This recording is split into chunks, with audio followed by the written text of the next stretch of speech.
오늘 읽어드린 창세기 9장 20절에서 27절 말씀을 가지고 부모는 저주와 축복의 통로이다. 부모는 저주와 축복의 통로이다 하는 제목으로 말씀을 전합니다. 가정은 하나님이 세우신 신성한 기관입니다. 너무너무 소중한 공동체입니다. 가정이 건강하면 사회가 건강합니다. 자, 그런데 그 가정들이 하나씩 무너지고 있습니다. 결혼 포기, 출산 포기, 이혼율이 급증하고 있습니다. 하나님은 남자와 여자를 창조하여 가정을 이루게 하시고 5가지 복을 주셨어요.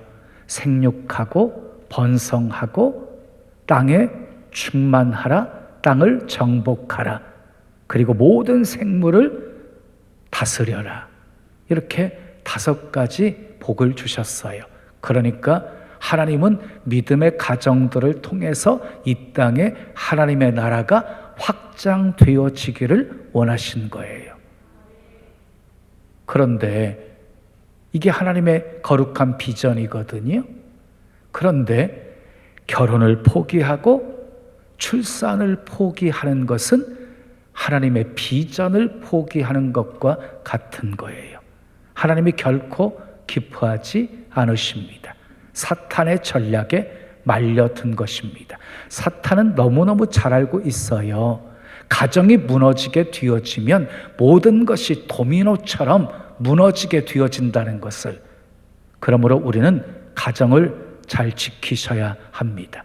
포도원을 허는 작은 여우 때려잡으셔야 합니다. 그런데 가까우면서도 쉽지 않은 관계가 있어요. 부모와 자식과의 관계예요. 부모와 자식과의 관계는 끊을래야 끊을 수 없는 천륜의 관계이지요. 이 세상 어느 누구도 부모 없이 이 땅에 존재하는 사람은 한 사람도 없습니다. 그런데 그 관계마저도 파괴되어져 가고 있습니다. 사랑은 내리사랑이라고 하지요. 내리사랑. 그래서요, 부모에게 자식을 사랑하라 하지 않아도 끔찍하게 자식을 사랑합니다. 아니, 너무 지나치게 사랑해서 문제가 되어지게 합니다. 자식을 너무 귀찮게 사랑하기에 성경은 자녀를 노엽게 하지 말라. 오늘 본문은 노아와 그의 가족들에 대한 이야기입니다. 노아에게는 3명의 아들이 있었습니다. 셈과 함과 야벳이 있었어요.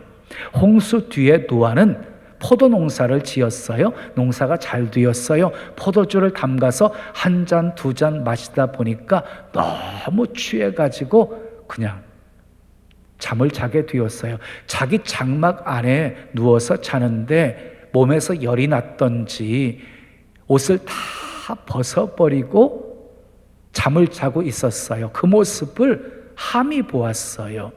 작은 아들 함이 보았어요. 그것을 보았으면 자식된 도리가 무엇입니까? 얼른 가가지고 이불로 덮어주든지 드리든지 아니면 옷을 입혀드리든지 해야 되는 것 아닙니까? 밖으로 나와가지고 다른 형제들에게 아버지 흉을 보았어요. 흉을 보았어요. 그런데 셈과 야벳은 함의 소리를 듣고 얼른 옷가지를 준비해가지고 아버지 장막 안으로 들어갑니다. 그리고 아버지의 벌거벗은 부끄러운 모습을 보지 않으려고 뒷걸음질 칩니다. 그리고 허물을 덮어드립니다. 노아가 술에서 깨어서 이 3 아들이 취한 행동에 대해서 알게 되었어요. 그래서 이 아들들을 향해서 저주도 선포하고 축복도 선포합니다. 오늘 본문 24절, 25절 말씀 우리 함께 읽어요. 시작.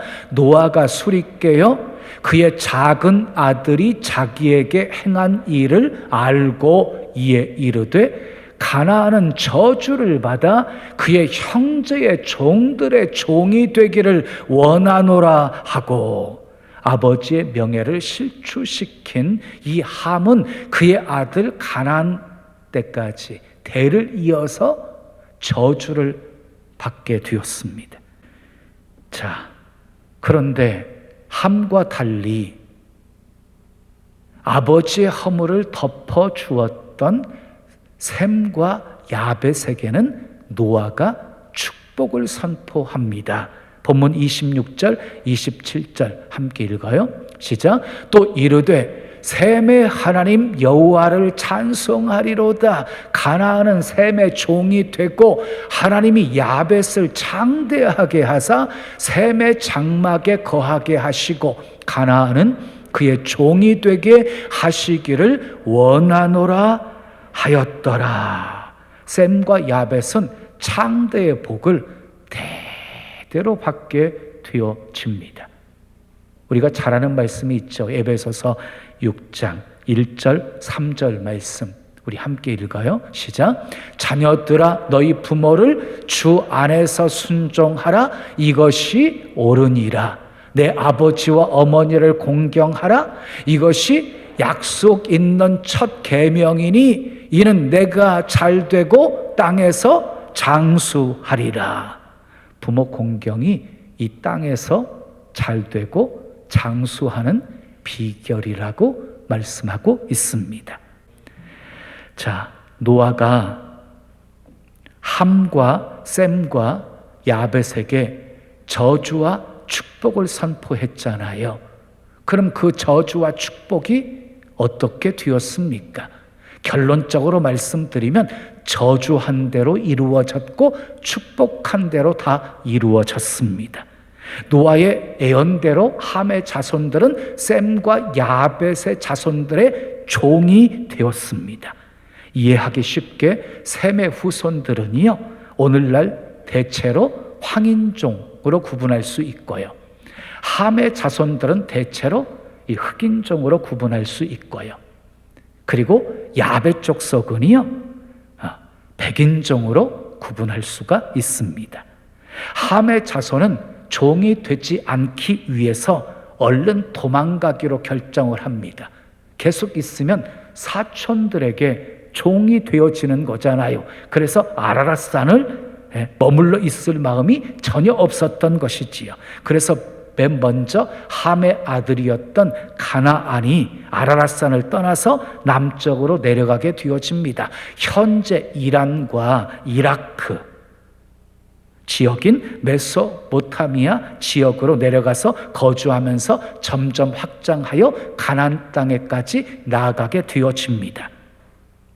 그리고 가나안이 떠나게 되어지자 함의 다른 아들들도 아라랏산을 다 떠나게 되어져요. 함의 아들인 구스와 미스라임과 붓은 에디오피아와 예굽으로 가고 거기서 더 남쪽으로 내려가서 아프리카의 깊은 밀림 지역으로 들어갑니다. 밀림에 들어가서 흩어져 숨어 살게 된 것입니다. 그런데 하나님의 예언은요, 척척 진행이 되어집니다. 여호수아를 중심으로 해서 가나안 땅을 정복하게 되어질 때 가나안의 민족들이 그곳에 살고 있었어요. 함의 자손들이 살고 있었어요. 여호수아가 그들을 다 점령을 합니다. 그들을 죽이고 노예로 삼습니다. 셈의 종이 된다고 하는 예언이 그대로 이루어진 것입니다. 자, 그 다음 야벳의 종이 되어진다는 예언은 어떻게 이루어집니까? 야벳의 후손은 여러 유럽 지역에 이렇게 분포되어 살았습니다. 오늘날 유럽에 퍼져 사는 사람들이 야벳 족속들입니다. 신앙의 자유를 찾아서 신대륙, 이 아메리카로 떠난 미국의 청교도들도 유럽 사람들입니다. 하나님은 이 아벨의 후손들을 창대하게 축복하십니다. 물질적으로 부유하게 하십니다. 지식이 발달하게 하십니다. 과학이 발달하게 하십니다. 기계공학이 발달하게 하십니다. 그들은 발달된 지식과 과학과 공학으로 여러 가지 기계들을 만듭니다. 무기들을 만듭니다. 그리고 커다란 배를 만듭니다. 그 배를 타고 전 세계를 탐험하기 시작합니다. 미지의 세계를 탐험하던 그들은 이 아프리카를 발견합니다. 그들은 아프리카 밀림 속에서 함의 자손들을 발견합니다. 그들을 잡아다가 노예로 부립니다. 그들은 북아메리카에 못 갔다는 노예로 남아메리카에 사탕수수 농사 짓는 노예가 됩니다. 가나안이 야벳의 종이 되기를 원했던 그 예언이 그대로 성취된 것입니다. 자, 노아가 선포한 대로 저주가 임했고요, 축복이 임했어요. 그것도 저주와 축복이 자손 대대로 계승이 되어지고 있는 것을 보게 되어집니다. 여러분, 부모는 저주와 축복의 통로입니다. 부모를 멸시하면 저주를 받습니다. 부모를 공경하면 축복을 받습니다. 뜻깊은 어버이 주일을 맞이해서 성령님이 여러분들의 마음을 감동해 주시기를 바랍니다. 그동안 부모님을 이해하지 못하고 마음을 아프게 해드렸고 원망했고 공경하지 못했고 효도하지 못했던 모든 죄들을 회개하시면서 다시금 부모와의 관계를 회복하시기를 축복합니다. 자, 그러면 대를 이어서 축복을 계승하려면 어떻게 해야 할까요? 첫째, 따라하겠습니다. 부모님도 실수할 수 있음을 이해해야 합니다. 세상에 완벽한 부모는 없습니다. 여러분, 노아 얼마나 훌륭한 사람이었습니까? 창세기 6장 9절을 보면 노아는요, 의인이었고 당대의 완전한 사람이었고 그는 하나님과 동행하는 사람이었습니다. 그래서 하나님께서 그와 그의 가족들에게 특별한 은혜를 베풀어 주신 것이지요. 그러나 그에게도 실수가 있었습니다. 잘못이 있었습니다. 허물이 있었습니다. 노아가 그랬다고 한다면 우리의 부모들은 말할 필요 없는 것이지요. 부모님이 돈을 벌지 못해서 너무 가난하게 살다 보니까 여러분이 성장하는 과정이 힘드셨습니까?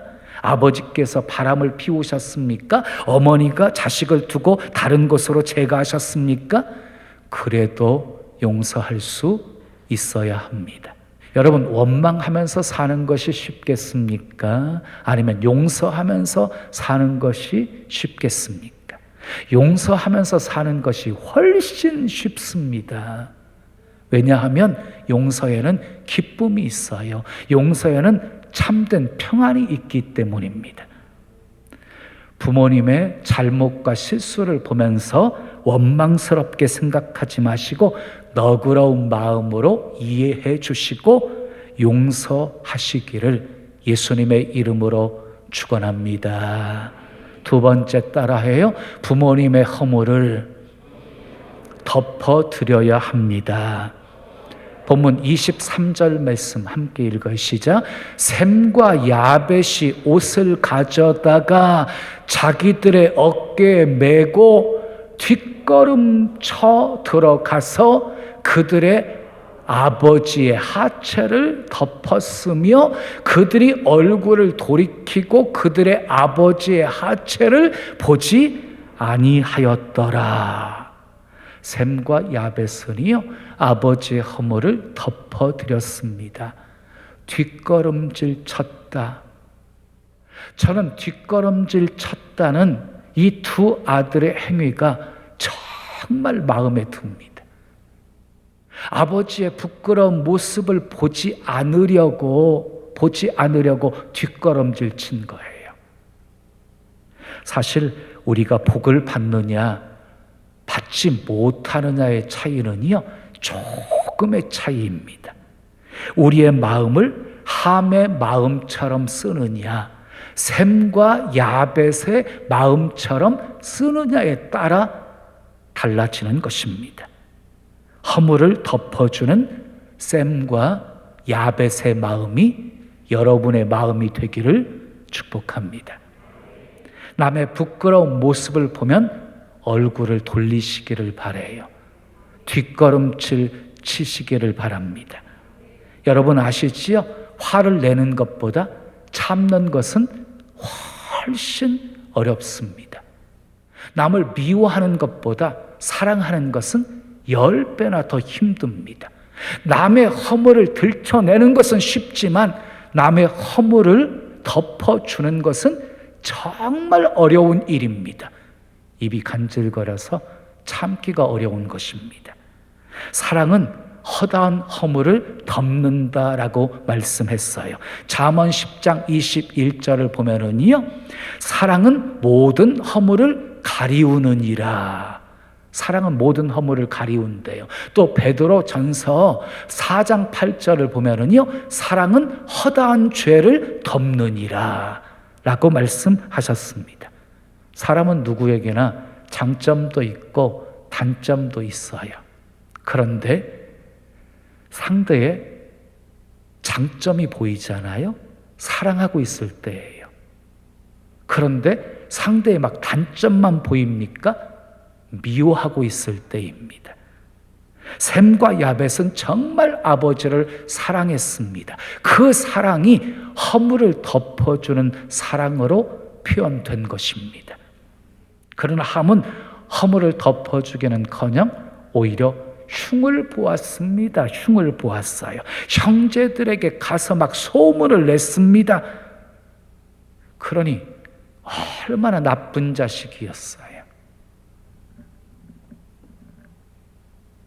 우리가 어렸을 때는요, 부모님들이 우리를 덮어주었어요. 벗은 몸, 좋은 옷을 입혀서 가리어 주셨고, 밤에 잠을 자다가 이불을 차면 한밤중에 일어나서 이불을 덮어주셨어요. 우리의 허물과 실수, 넓은 마음과 사랑으로 다 덮어주셨어요.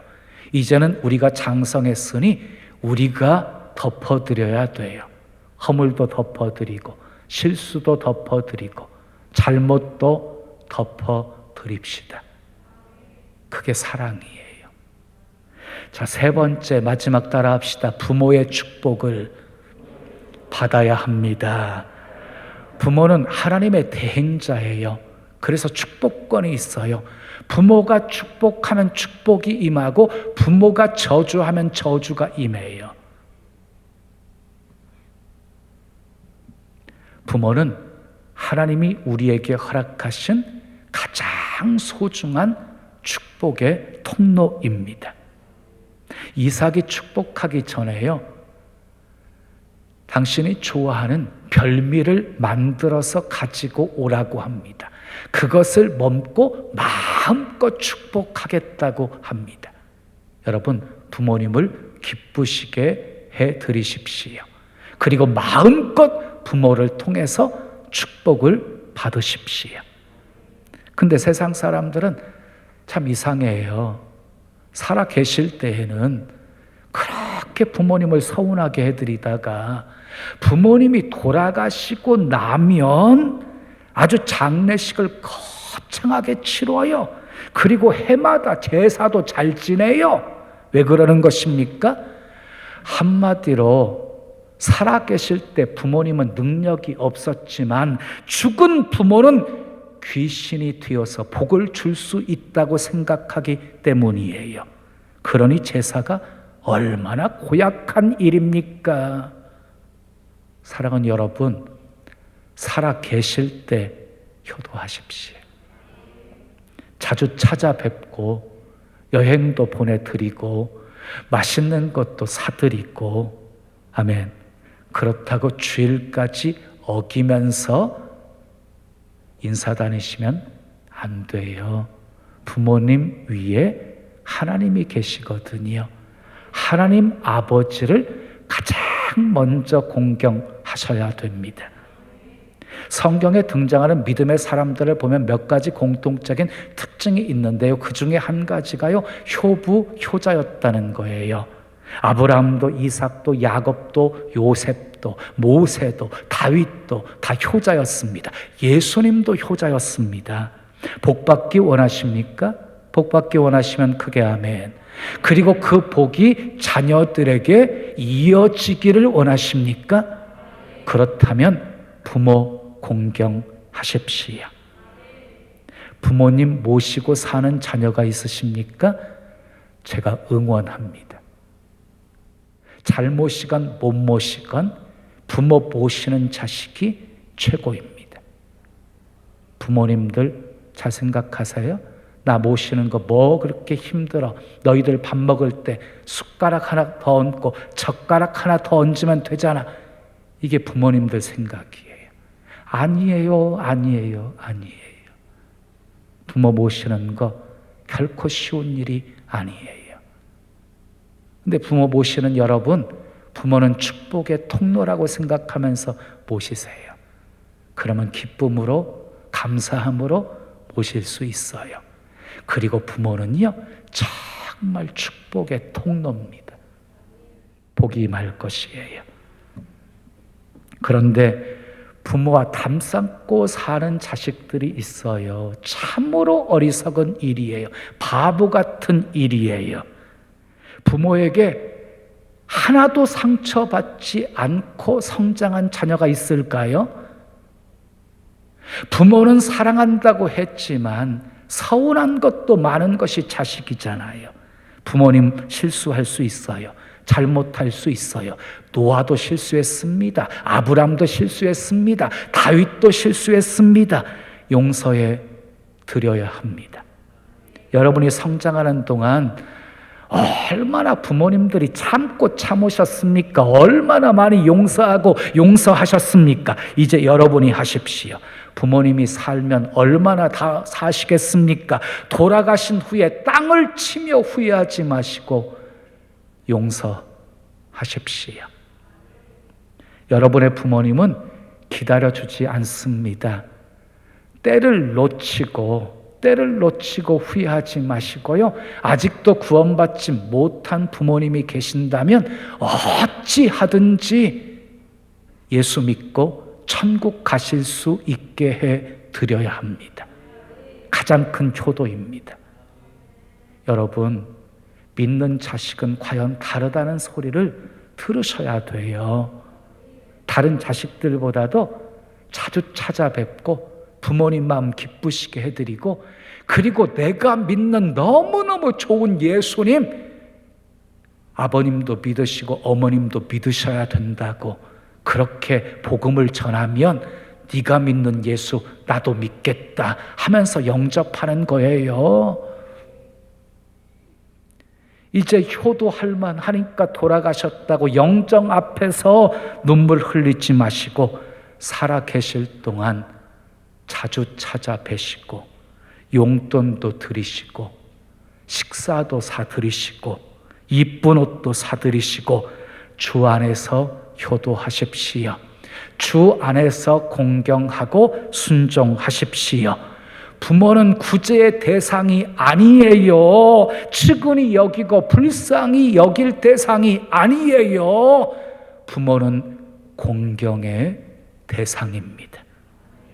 함은 자기 잘못 때문에 자기 자손 대대로 저주가 이어지게 만들었어요. 셈과 야벳은 정말 아버지를 존경하는 마음으로 아버지의 허물을 덮어드렸으므로 큰 복을 받았어요. 그리고 그 복이 자손 대대로 이어지게 했습니다. 효자 집안에서 효자 난다는 말이 있습니다. 셈처럼 야벳처럼 부모님을 공경하십시오. 우리 부모님도 실수할 수 있음을 이해하십시오. 허물을 덮어 드리십시오. 부모의 축복을 받으십시오. 그래서 셈과 야벳처럼 하나님의 복이 자손 대대로 이어지기를 예수님의 이름으로 축원합니다.